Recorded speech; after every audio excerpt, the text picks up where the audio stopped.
life, every day, late at night, not okay. All I want, and I pray, all I need are some better days.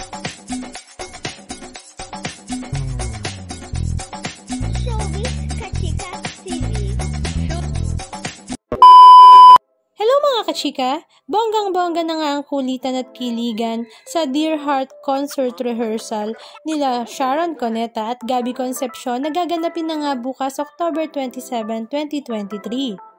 Hindi na nga daw carry bells ng mga Sharon yan ang talaga namang nakakakilig na moment ng dating mag-asawa na si Gabby at si Megastar, na kahit nga ang kanilang anak na si Casey Concepcion ay hindi na nga rin mapigilan na mag-comment sa kanyang mga nakikita sa social media account ng kanyang mami na si Megastar. For the first time nga daw ay nakita nga daw niyang muli na talaga namang super sweet ang kanyang mami at daddy na talaga namang ikinakatuwa ng kanyang puso, pero alam din nga daw niya na ito ay para sa concert lamang.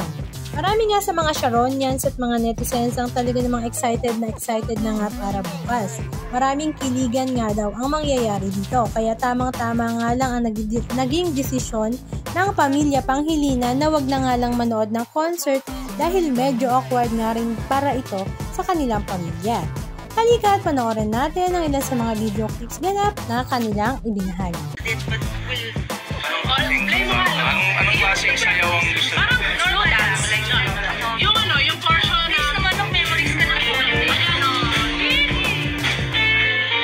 huwag ka ganyan para Hawaiian.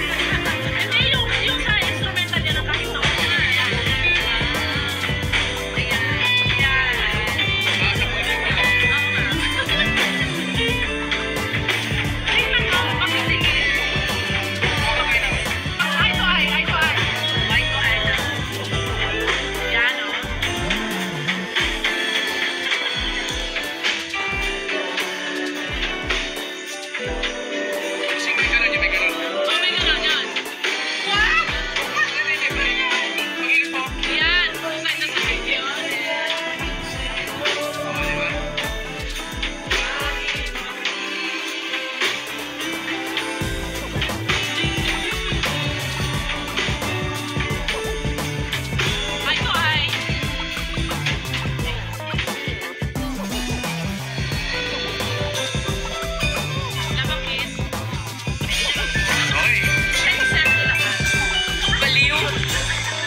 Anong masasabi nyo mga kachika? Just comment down below. And please don't forget to subscribe. Thank you!